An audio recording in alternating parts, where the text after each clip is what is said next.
Mochi Health is here to help you start your weight loss journey with caring, personalized support. Meet one-on-one with board-certified obesity doctors and registered dietitians who truly listen and understand your unique needs. Eligible patients can access affordable GLP-1 medications delivered right to their door each month. No insurance? No problem. Mochi Health accepts FSA and HSA, making care accessible and affordable. And with 24/7 customer service, you'll never feel alone on your path to better health. Get started with Mochi Health today. Take the free quiz at joinmochi.com and use code AUDIO40 at checkout for $40 off your first month of membership. That's joinmochi.com with promo code AUDIO40.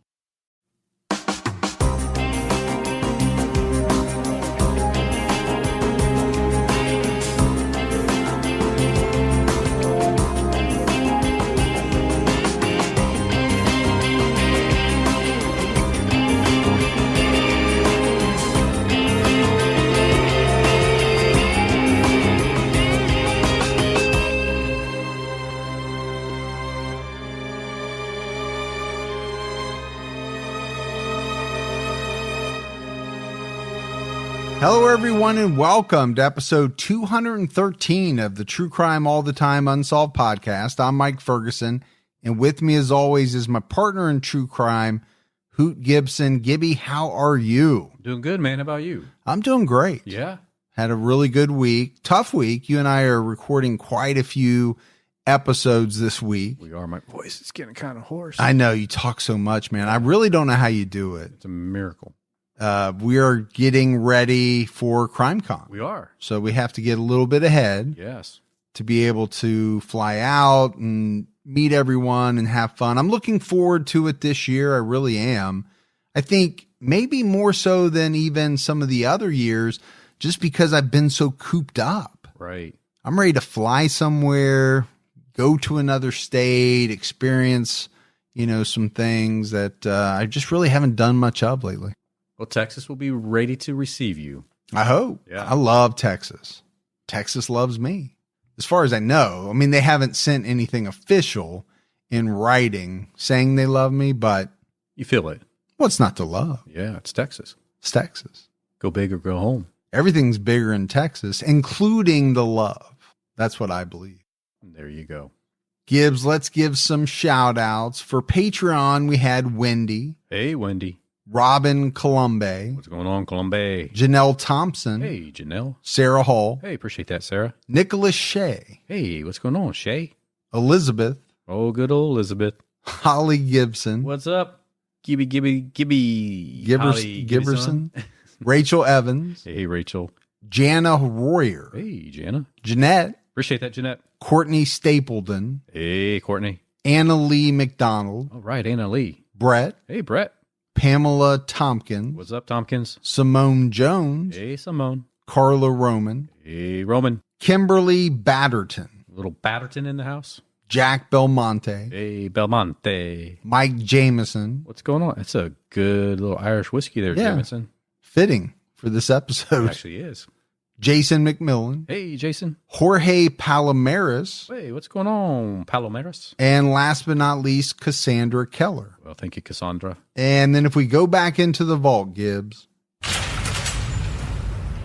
this week we selected Sue Kelly. Hey, another perfect name for this episode. Yeah. So we appreciate all the new support, the continued support on Patreon. All of that goes a long way towards helping the show grow and keep going. We had some great PayPal donations as well from Angie Stevenson. Hey, Angie. Elizabeth Diaz. What's going on, Diaz? Jennifer Benson. Hey, Benson. And Tammy Christie. Well, thank you, Tammy. So Gibbs, right now we have a brand new episode out on True Crime All the Time. We're headed to Britain to discuss the Moores murders and perpetrators Myra Henley and Ian Brady. It was pretty rough. Yeah, it's a rough case. We're also talking about two of the most hated people in Britain. And rightfully so. Rightfully so, based off what they did. Absolutely. But it's a good episode. Make sure you check that out. Yeah. We get to go over on the other side of the pond on both of these cases. Yeah, we're headed there for this case as well. So I'll ask the question, Gibby, are you ready to get into this episode of True Crime All the Time Unsolved? I am ready. We are headed across the pond, but we're headed to Kerry County in Western Ireland, where on April 14th, 1984, a newborn baby was found dead on the White Strand Beach just outside the town of Cahersiveen. The ensuing investigation would come to be regarded as one of the most controversial in Ireland's history.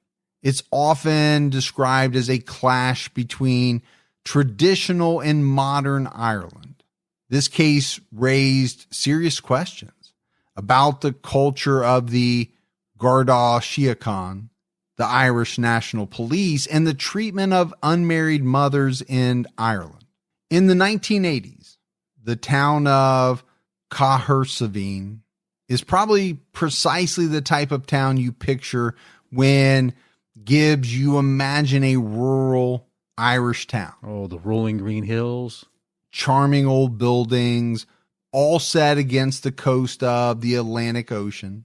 With only about 1,300 residents living in the town at the time of this case, it was a very typical small town in the sense that everyone knew everyone.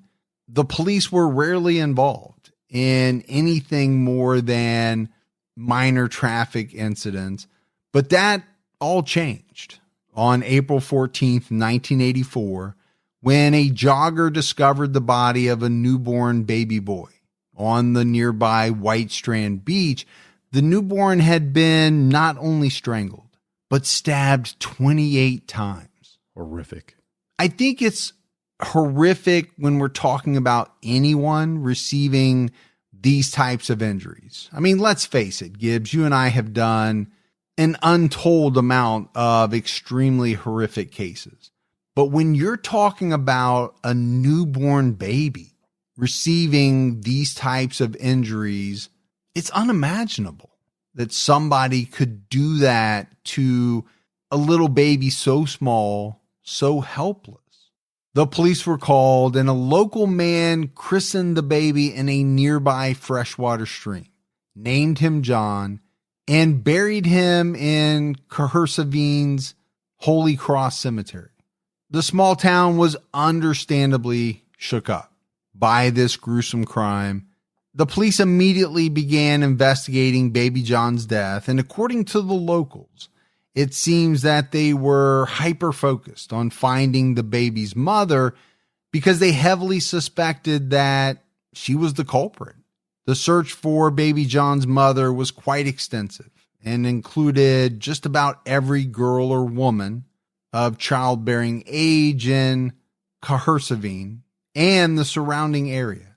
A local woman named Catherine, who was 15 years old at the time, described in an interview with CNN coming home one day to find two police officers sitting in her family's living room.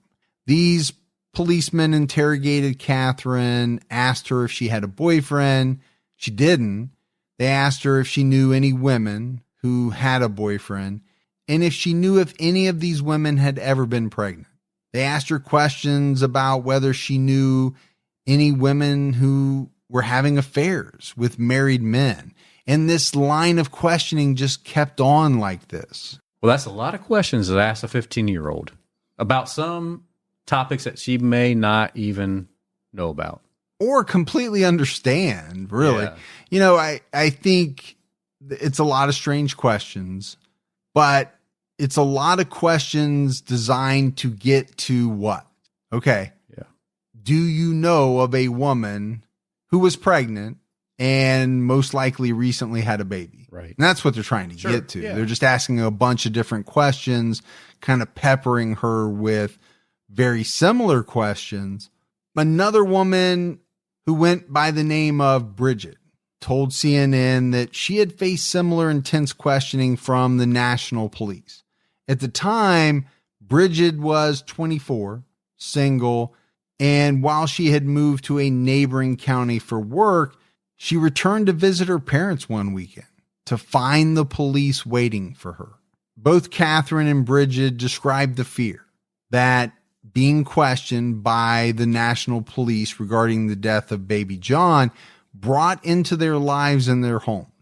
They were being treated with suspicion for no other reason, Gibbs, other than the fact that they were women, or in Catherine's case at the time, a young girl who theoretically had the ability to give birth. Yeah, so you might be a suspect then, because you could give birth. If you're a female of childbearing age, you potentially are a suspect, according to the research. And here's where it becomes important to understand the exact culture that existed at the time that the Kerry Babies case took place in. Ireland in the 1980s was quite a different place from the Ireland of today. I can imagine so. Ireland is a prominent Catholic country, and while the church still holds quite a bit of influence in Ireland today, it has lost a good chunk of its moral authority over the years. In the 1980s, however, Ireland was still in the middle of a bit of a culture shift. While the Catholic Church started to lose some of its control in the 70s, it still had a lot of power in the 1980s, and the church and its supporters were fighting to hold on to every bit of influence they had. At the time, the church designed all of the school curriculum, so sex education didn't really exist. Condoms required a prescription. Birth control was only available to married women if they could find a doctor who was willing to prescribe it for them. And divorce was not made legal until 1996. That's a little rough over there at that time. It's a much different way of thinking than many other countries. But I also understand, I was in a Catholic marriage, and I know that they frown heavily on divorce. Yeah, I've always known that. Yeah. Always known that. I understand the birth control. I did not realize it was not legal to get divorced in Ireland until 1996. That was a new one for me. But Gibbs, as you can imagine, under such rigid type rules regarding sexual matters, the social view of unmarried mothers was extremely low. And it was common practice to shun these women, basically to pretend as though they did not even exist. Until the late 1990s, many unwed women who became pregnant ended up at what was called mother and baby homes, either because they were sent there by their families or because they were homeless and had nowhere else to go. I mean, it had to be rough to go to one of these homes to go through your pregnancy and then eventually have your baby and not be with your family. I think that'd just be really difficult. I think it would be extremely difficult. According to an Irish Times article, these homes, which the church ran, housed around 56,000 unmarried mothers between the years of 1920 and 1998. So Gibbs, if we fast forward for a little bit, in 2015, the Irish government established a commission to investigate these institutions. The Mother and Baby Homes Commission of Investigation concluded that the homes had an appalling level of infant mortality. Due to unsafe conditions in the homes, around 15% of the children born in these homes died. That's a staggering number. It is. It's a big percentage. At one home located in the town of Tuam, a mass grave containing the bodies of up to 800 infants was uncovered in 2014, sparking outrage across the country. Okay. I mean, Gibbs, if that happens here, yeah, it's outrage. People are going to be outraged. Oh, and it's not going to be good. No, not at all. And if that wasn't bad enough, there were also reports that mothers were pressured to give their children up for adoption and that some of the children were used in vaccine trials without consent from the mothers. In short, it sounds to me as though these homes were kind of bad news all the way around. But in 1984, they were still representative of how Irish society at the time viewed unwed mothers. And it was this reality that very much played a role in the Kerry Babies case, as it seems the police were working under the assumption that baby John had been born out of wedlock, though it doesn't seem to have been as prevalent in the second half of the 20th century. Ireland also had an unfortunate history of infanticide in the 19th and first half of the 20th century, a crime that was heavily linked to unmarried mothers due to all the things that we just talked about. So as we come back to the investigation of the Kerry Babies case, Bridget told CNN that she was all too aware of the social reality she was living in. She remembered her aunt had become pregnant out of wedlock and had been kicked out of the house, never to be seen again. As a result, she had never taken any chances, having seen firsthand exactly what the result would be if she ever got pregnant before marriage. The woman that the national police would soon turn their attention towards was Joanne Haynes. Joanne Haynes was 25 years old in 1984 and lived on her family's farm in Abbey, Dorney, a tiny town about a 2-hour drive away from Cahersiveen. Joanne lived with her mother, her aunt, her siblings, and her infant daughter, Yvonne. Joanne had her daughter, Yvonne, out of wedlock, but she was one of the few that had escaped the familial rejection that was so common at the time. Now, she did still face some social ostracism as a result of her single motherhood. The father of her daughter was a man named Jeremiah Locke, who she had met while working as a receptionist at a gym in nearby Trolley. Her relationship with Jeremiah was not widely known about because he was married with children. I'm pretty sure Jeremiah didn't want that out there. Yeah, I don't think that most married men who are having affairs want it well known that they're having an affair. When Joanne became pregnant with Jeremiah's baby for the second time, she concealed the pregnancy from her family and friends. And by the time Joanne gave birth, she and Jeremiah had split up. Since she hadn't told her family about the pregnancy, she gave birth alone. Tragically, though, the baby was either stillborn or died very shortly after birth. And a grieving Joanne buried the baby boy in a field at her family's farm. This took place on April 13th, 1984, only a day before baby John's body was discovered on the beach in Cahersiveen.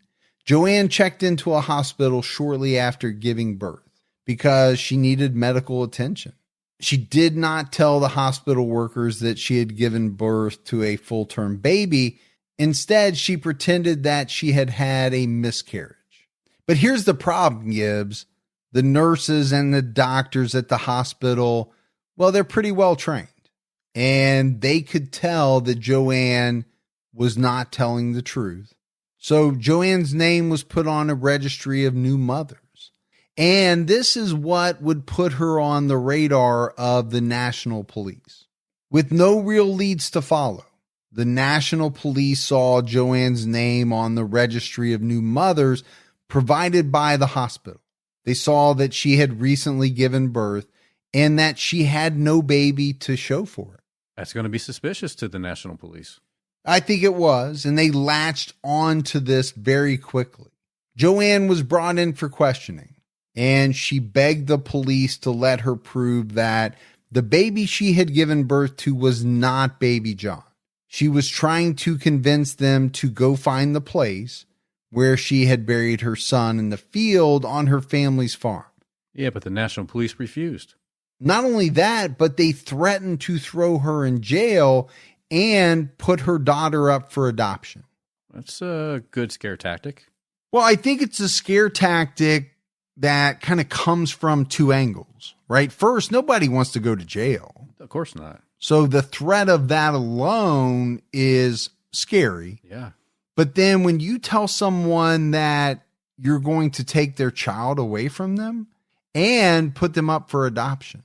Okay. That's scarier than thinking about going to jail. Yeah, but I'm okay going to jail. Just don't take my kid away from me. According to Joanne, she faced extensive verbal and physical abuse during her questioning. She claimed that she was slapped and pushed by several investigators, refused permission to go to the bathroom. She was told that the family farm would be sold, and a whole bunch of other terrifying things.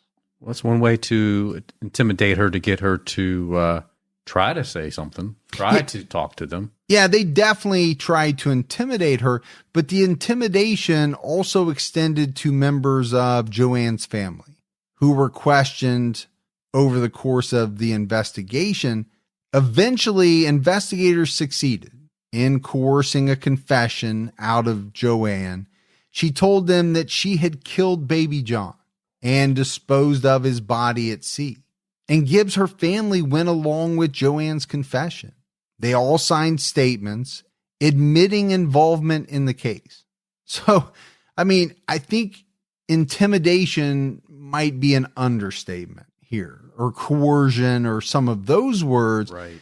I mean, not only to get Joanne to say that she killed a baby that she didn't have anything to do with, they got her family to sign statements that they were also involved. Yeah. Yeah, we saw it. We were there with her when it all happened. I mean, that's some power there. Well, you can only imagine all of the different tactics they used and the things that they said would happen if they didn't hear what they wanted to hear. Right. There's no other way that all of this goes down. And we covered enough of these type of stories about this tactic that we know it happens. It's true. Yeah, it happens everywhere.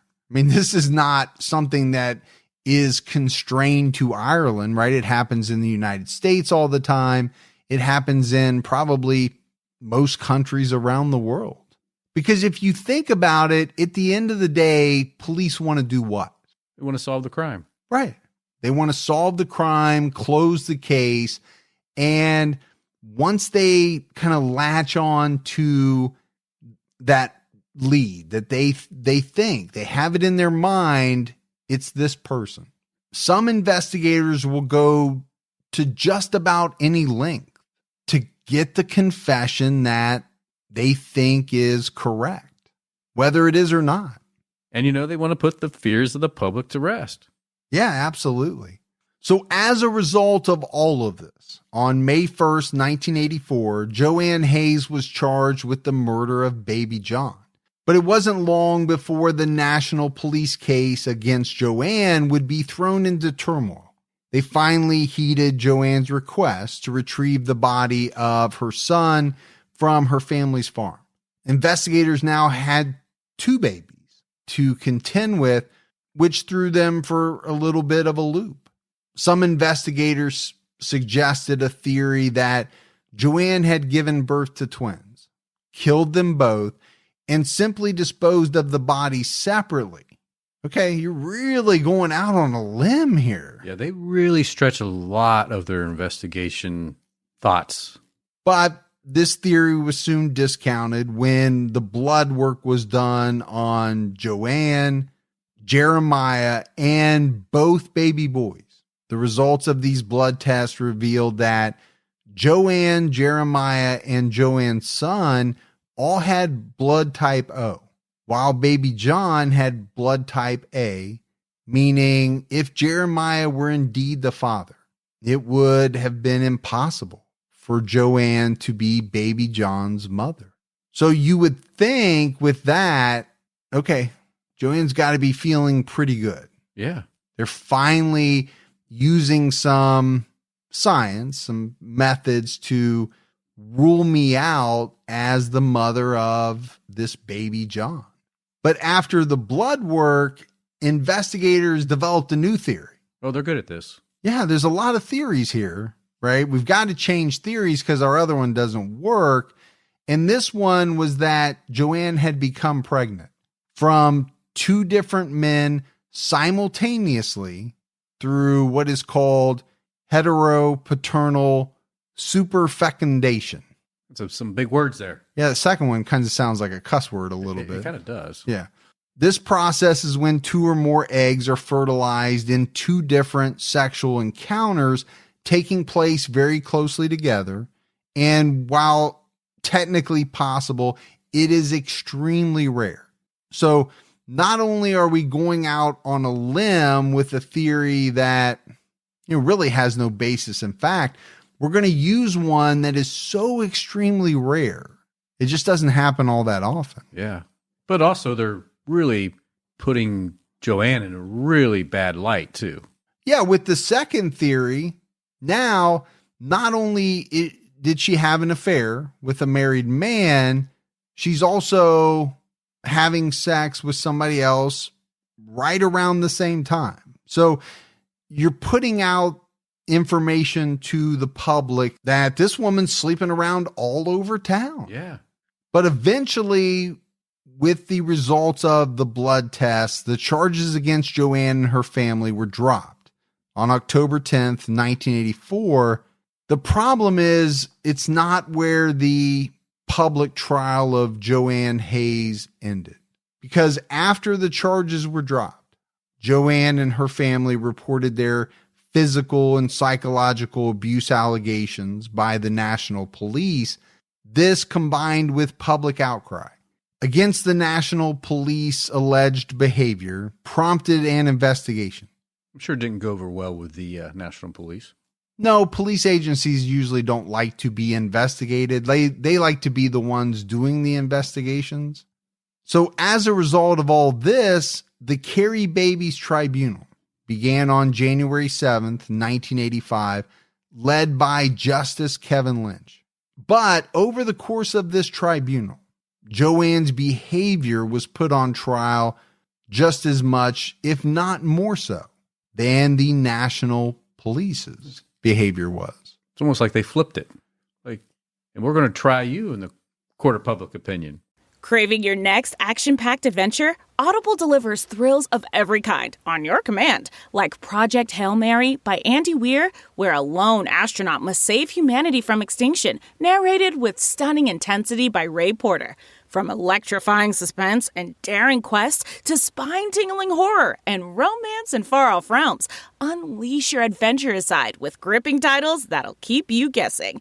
Discover exclusive Audible originals, hotly anticipated new releases, and must-listen bestsellers that hook you from the first minute. Because Audible knows there's no greater thrill than the one that speaks to you.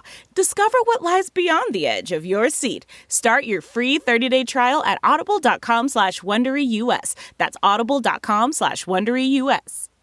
Over the course of the tribunal, Joanne was cross-examined for 5 days. Gibbs, she was asked over 2,000 questions, many of them incredibly personal and not even relevant to the case at hand. So, when you said we're going to try you in the court of public opinion, that was very accurate. Yeah.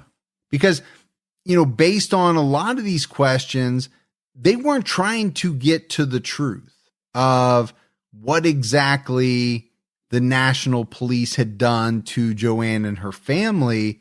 They're just trying to expose more things about Joanne that would make the public look at her and say, oh, I don't like that woman. Right. I don't like that she did this, this, and this, and this, even though, let's say, okay, it's not illegal.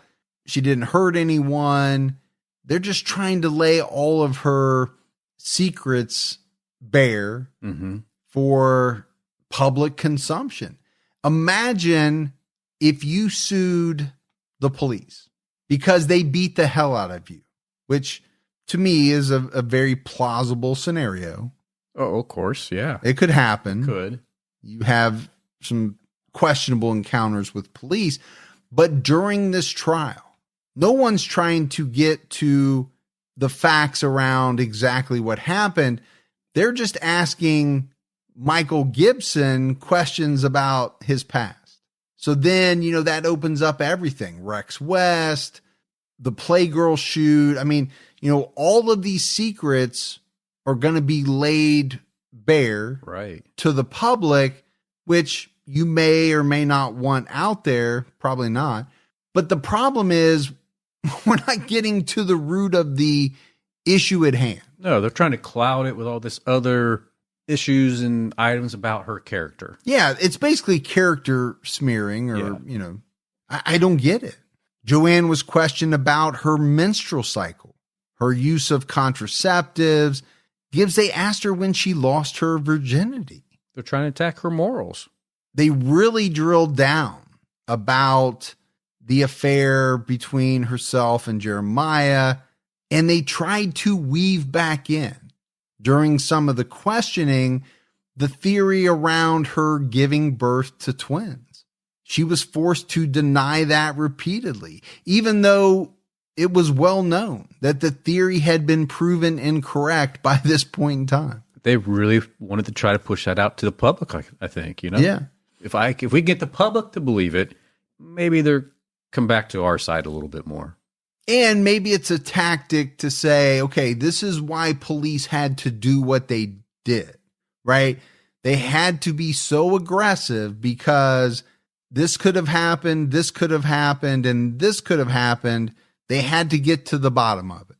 On top of these different lines of questioning, the legal team for the National Police showed maps of where Joanne and Jeremiah had been intimate. A doctor discussed details of Joanne's personal anatomy, and several male psychiatrists gave their opinions on Joanne's character. So that's nice that only male psychiatrists gave their opinion about her. Yeah, it doesn't seem fair. One claimed that Joanne was not grief-stricken enough after the death of her child. And I think when you bottom line it, Gibbs, and you look at all this aggressive questioning, they were trying to do one thing. They were trying to portray Joanne as a promiscuous woman with loose morals who was capable of killing her child, thus justifying the investigators' relentless pursuit of her as a suspect. I don't think it's a surprise, Gibbs, for me to say that this tribunal was not easy on Joanne. She collapsed several times, and she was ordered to be sedated by the judge at least once. I think the only bright side of this tribunal for Joanne was that she quickly gained the support of women from around the country. They rallied outside the courthouse. They sent her roses, letters, cards of support, telling her about their own suffering under the country's strict values surrounding women. But the results of the tribunal were not nearly as supportive of Joanne and her story. Judge Lynch ruled that Joanne had in fact not given birth to twins, but he stated that it seemed likely that Joanne had killed her baby, choking it to death to stop it from crying. And this was kind of strange because it really was a conclusion that wasn't supported at all by the forensic evidence. Judge Lynch also concluded that the guilt arising from this act put her in a state of delusion that caused her to confess to killing baby John. And while he did state that the investigation was what he called slipshod, and that they had been careless in pursuing theories that had been proven incorrect, he cleared the investigators of the allegations of assault and intimidation put forth by Joanne and her family. The officers in the case were assigned to desk duty, so yeah, I guess you could say they were demoted, but they never apologized to Joanne or her family, and none of them, as far as I know, lost their jobs. So really, they got off. No harm, no foul. Yeah, I mean, at the most, they got maybe put on a desk job. Yeah. So they're still getting their check. Yeah. They still got their check. Gibbs, one thing I'll tell you is that reading the research about this tribunal and what Joanne went through at the hands of investigators, it really ticked me off. Yeah. I was very upset, as I am often upset with cases here in the U.S. where You get to see the videos where it turns out that police coerced a confession out of somebody.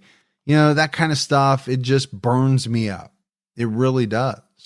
And more, I keep thinking about this one kind of central theme. And it's that, why isn't everyone in the criminal justice system after the same thing? Which to me should be the truth.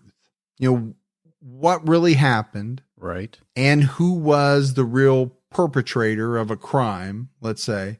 It doesn't seem as though that's the case in many places. I don't want to paint everybody with the same broad brush, but I'm seeing too many instances of it where, police will go to any length to get a confession. Prosecutors pursue cases in which they know there's evidence that exonerates the defendant. Yeah, and have said so later that they knew that they shouldn't have pursued it like that. Yeah, but they did it. And, that kind of stuff, it just really gets under my skin, because I think for one thing, you think about, okay, that could be you. That could be me. Yeah. You're at the wrong place at the wrong time when something happens. You didn't have anything to do with it. But for whatever reason, you become a suspect. And the thought that you could be put on trial, even though there's evidence stating there's no way you committed a crime, that is scary to me. It is. And it should be for everyone.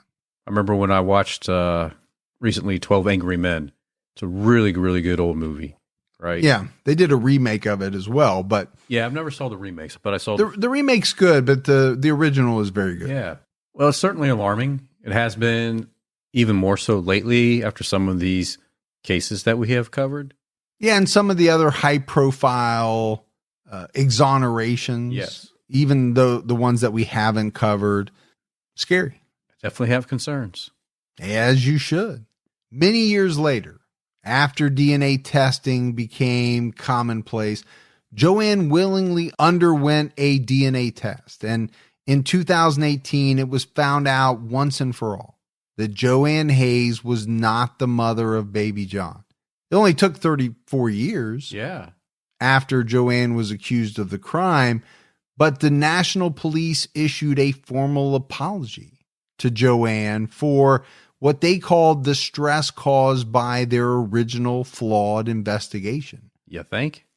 Yeah. Now, I will say this. I will give them credit for that, because we don't always see that. Right. We don't see that over here in the U.S. a lot. Well, that's true. A lot of police departments are hesitant, very hesitant to come out even years later and issue any type of formal apology. Now, in this case, they'd already been kind of sued, right? And they were found not liable. So I think they didn't have that hanging over their heads. I think that's what keeps a lot of police departments maybe from issuing these formal apologies, even when they know they're wrong. Right. Because they don't want that to be used against them. In a lawsuit? Yeah, in a lawsuit when the family comes back at them. So I'm not giving them much credit, but I'm going to give them a little bit of credit for at least issuing that formal apology. Now, all of the officers who had been involved had already retired by that point. It was also announced that the Kerry Babies case would be reopened. Investigators were seeking DNA samples from people in the South Kerry County area to locate baby John's birth mother and father, or even grandparents or siblings. Well, there's a lot of amazing things you can do today with DNA.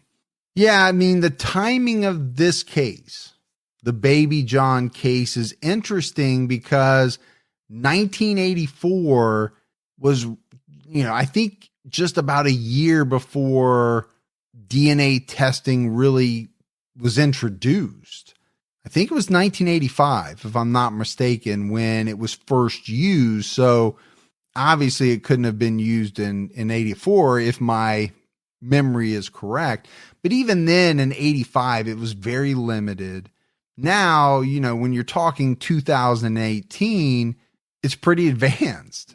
And forensic genetic genealogy had come along by this point. So, that's why you're not just focusing in on the mother and father. You can look at grandparents, you can look at siblings, because, okay, we'll work our way back down to who the mother is or the father is. Yeah, narrow that pool down. Police have said that they hope that changing attitudes over the last 30 to 40 years will hopefully lead people to be more forthcoming with any information they might have, although they have stated that this time they are not only investigating women as potential suspects, but they also have made direct pleas to Baby John's mother to come forward, regardless of whether or not she is guilty of her son's death. So I get this thinking, Gibbs. They're looking for people to come forward. Obviously, they want Baby John's mother to come forward. But let's say that the mother had nothing to do with the death of Baby John or the murder. Let's call it a murder. Given everything that's happened in this case, do you really think someone is comfortable coming forward and saying, yeah, I'm the mother, but I didn't have anything to do with it? I don't believe so. Even though the police are stating, hey, we're different, things are different now. I mean, you just have to look back at what happened to Joanne and say, man, I sure don't want that to happen to me. And I can't imagine how the public would perceive that. Why have you not come forward in these last 40 some years? Yeah, I could see where the public would take issue with that. They would question that heavily. But you could also make the argument that, all of this happened to Joanne pretty quickly. And so, if somebody saw this over the years, what happened to her, I could see why maybe they were reticent to come forward. The other thing to me that really jumps out about the treatment by police, and I'm not just singling out this case, I'm talking about police all over. When things like this happen, I think you really lose a lot of trust by the public. I think people are less likely to come forward when they believe that police mishandle things. They're too rough in interrogations. They jump to theories and suspects too quickly with very little evidence. I think that's a problem. Oh, I agree with you. Because you need everyone to come forward. You need anyone and everyone to come forward to help solve a case. So if you're making it less likely that people are going to come forward because they're fearful that they're going to be suspected and railroaded without any evidence, again, problem. Yeah, I don't know how many years that takes for that to wash away. Well, it can't wash away if it continues to happen. Right. Now, granted, a lot of the cases that we talk about are older, but there have been some in the news that didn't happen all that long ago. Superintendent Flora Murphy said in an interview with the Irish Independent, "We want her to come forward. She is the key to unlocking this. She has information to determine the full circumstances of the death of Baby John, and she may have suffered pain and loss and anguish over the last 30 years. But it's a different place now. She can come forward, and we will talk to her with sensitivity, compassion, and in a professional manner.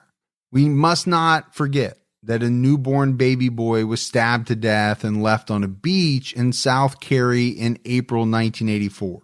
We cannot forget that, and people out there have answers. People have information and suspicions. Please come forward and talk to us." Unfortunately, as of today, the parents and or the killers of Baby John still have not been identified.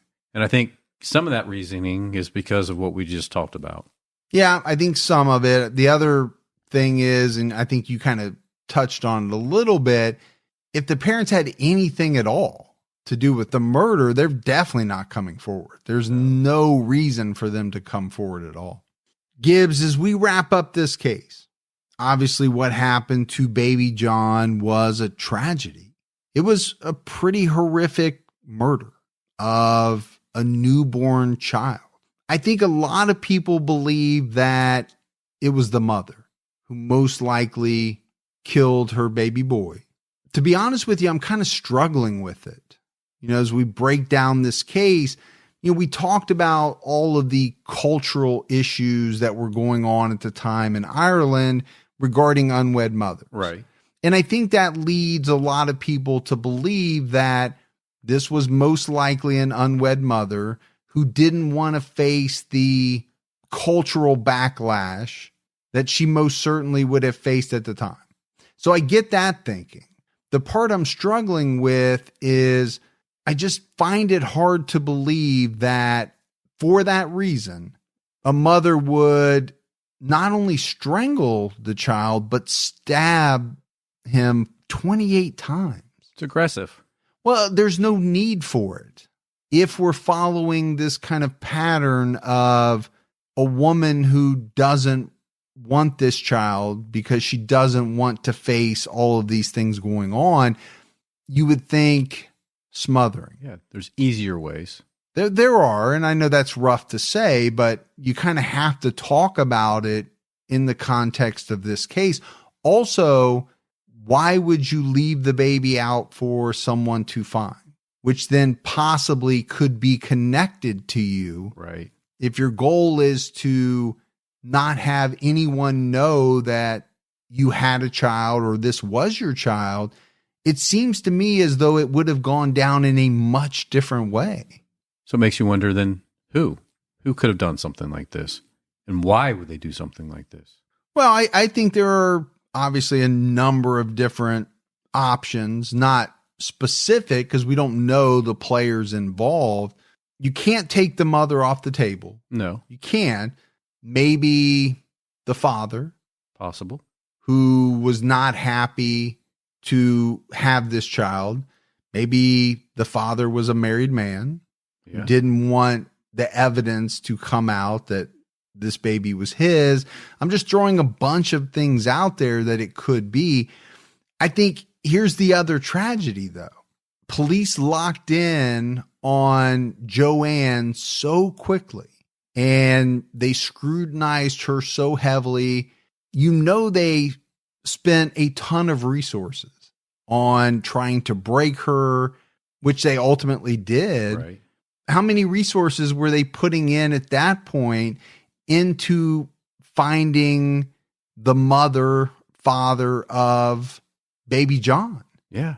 Because it seemed to me like they were all in on Joanne. Yeah, and prior to locking in on her, they were really focused in on single, unwed mothers. It could have been somebody that was married. Yeah. Yeah, and I think that's really where I struggle with this case. The tunnel vision that we often talk about in investigations, going down a path and you're really kind of letting everything else go. Now, I don't know that for a fact, but there wasn't a lot of talk about them looking into this person or that person. Everything seemed to be focused on Joanne. At that point, you're limiting your options, and there's no reason to do that at that point. Yeah. And again, what Joanne went through was a tragedy as well. Sure was. And it was a tragedy that extended over many, many years. It had changed her life. Oh, absolutely. Absolutely. This was a very interesting case for me because of the cultural aspects of, in the research of unwed mothers. This is stuff that I had no idea about. Right. Yes, I'm here. Now, I get it. This has happened in the United States at different points in time, but to the extent it was happening in Ireland in the 1980s, I had no clue that it was that bad. I was shocked to find out, as you were, about the divorce was illegal until 1996. Yeah. So a little history for you and I. Yeah. It also makes the case very interesting. It does. But it also, I think, may have clouded the investigation. Like we said, getting so focused on unwed mothers because of the cultural aspects on that subject at the time, did that lead police down the wrong road? I mean, definitely they had blinders on. Well, it definitely did in the case of Joanne. Yeah. So, And now being where it is today, it's probably, I mean, hopefully DNA can do something, but it's probably too late because they probably didn't do the due diligence up front that needed to be done. We don't know that for a fact, but. Yeah, I don't know what evidence they have left to test. Yeah. 1984, I mentioned it. It was really before the days of DNA. So evidence collection, they wouldn't have been thinking about that at all. Now we know they had blood. Sure. Because they were able to develop the blood type and all of that. So, but we'll see. I mean, I think this will be a tough one to solve, but I think it's a case that a lot of people really want to be solved because there's a lot of mystery surrounding this case and mystery surrounding a number of different aspects of the case. I still can't get over the fact that a mother could stab a newborn 28 times. I've seen a lot of cases where mothers have killed newborns. I know that has happened over the years. I just don't understand how 28 stab wounds serve any purpose whatsoever. Unless you're trying to throw somebody off, because if you strangled the baby's already dead. Yeah. But that's it for our coverage of the case of the Kerry Babies. Gibbs, we got some voicemails. You want to check those out? Let's hear them. Hi, Mike and Gibby. This is B. B. Haley. I'm calling. I've called before to give some case suggestions, but I'm also calling to let you guys know that you have gotten me through 3 years of grad school, so I appreciate you. This Sunday on May 16th, I'm going to be graduating with my master's in social work, and you have at least provided me with entertainment these 3 years, but also gotten me through many long, long nights of studying, writing papers, and all of that. So I just wanted to thank you for everything that you do, for the respect that you show everyone, including listeners and family members of victims, and I just appreciate all that you do. So thank you, thank you, thank you, and I look forward to hearing more. Keep your own time ticking. Bye, guys. Gibbs, that is very awesome. It is. Congratulations. That's a major achievement. Grad school. Yeah. She's graduating a week before this episode comes out, so hopefully she'll hear this, and I just want to say, I'm very proud of her. Yes. People, they leave us voicemails and say, you're doing this, you're doing that. I hope that people are turning around and looking at themselves and really valuing what they've done over the span of time that we've helped them. She's doing something amazing with her life, and I'm extremely proud. Me as well. You're envious that someone would have a graduate degree. Let's just face it. Or a degree. Just a degree, period. Or a high school diploma. Yeah, or GED. Or an 8th grade diploma. That they didn't have to be repeat the 2nd grade. You're absolutely right. Hi, Mike and Mike. This is Letty from Dallas-Fort Worth area in the great state of Texas. True Crime All the Time is absolutely one of my all-time favorite podcasts. I find your show very well done. And also, I have a suggestion of a crime you may want to look into. See if it's something you could research and discuss on one of your future shows. I just appreciate your great storytelling skills. You guys really keep me interested in each show. The great specific details that you do provide show extensive research was done in prep, and just wanted to let you know that doesn't go unnoticed. Now for the crime, right? There was a brutal murder in Garden City, Kansas on August 17th, I believe, 1986. Her name was Laura Williamson. That's Lora. I actually went to junior high school with her and didn't know her real well, but we did have a mutual friend, and which is how I met her. And her death had an impact on me, needless to say, of course. Thanks for listening to my message, and keep up the great work. Thanks, guys. God bless. Well, Gibbs, that's a lot of great kudos. And, I love it when people say they love the show. But to hear that they appreciate the research, that means a lot to you and I. Sure it does. It really does, because we put a lot into that, and we try to do our very best and get that stuff so that we can really make the episodes as good as we can. We'll look into that case for sure. Absolutely, we will. Not familiar with it, No. but we'll put it on the list. And we're coming to Texas, by the way. We are going to be in Texas in a few weeks. Hey, Mike. Hey, Gibby. This is Joan from Charlotte, North Carolina. I discovered you guys back at the end of December, and I binged TCAT episodes, and I was cleared and done in about 2 months. I started Unsolved, and I had to stop because it annoyed me that, these cases weren't resolved. But I went back, and I've been binging ever since. I think I'm up to episode 152 at this point. Well, I just want to let you guys know how much I love your podcast. You're the first podcast I've ever listened to. Probably will be the only podcast I listen to because I'm starting criminology too, and I'm about to become a Patreon member. Thanks, and you guys keep your own time ticking. Bye. So definitely appreciate all the nice words. Gibbs, this voicemail was a lot longer. Yeah. There were like 3 different cases included. I had to cut it out just because it was too long. Right. But I know that I'm getting an email with the details of the case. Oh, so, good. Just wanted to put that out there. But we appreciate that. Yeah. And, we hear that all the time, right? People sometimes have a hard time with the unresolved nature of Unsolved. But normally when they give it a try, they find out that, okay, it's TCAT. I'm just not going to know who it is at the end, but you're still going to get the facts. You're going to get the storytelling and all of that. So I always say invite everybody to at least try it. Sure. Yeah. Especially some of these cases.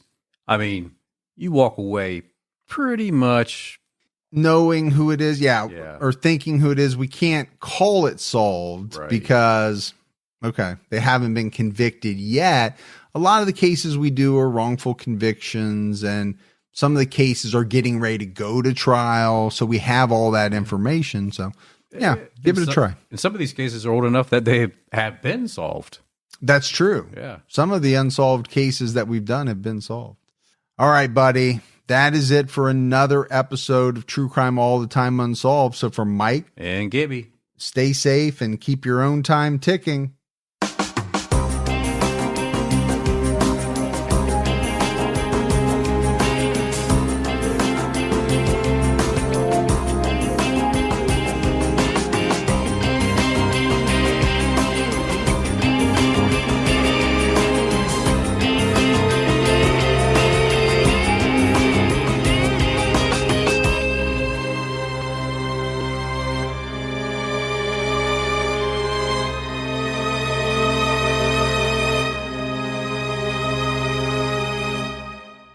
Gibbs, you like my crack on you about the diplomas?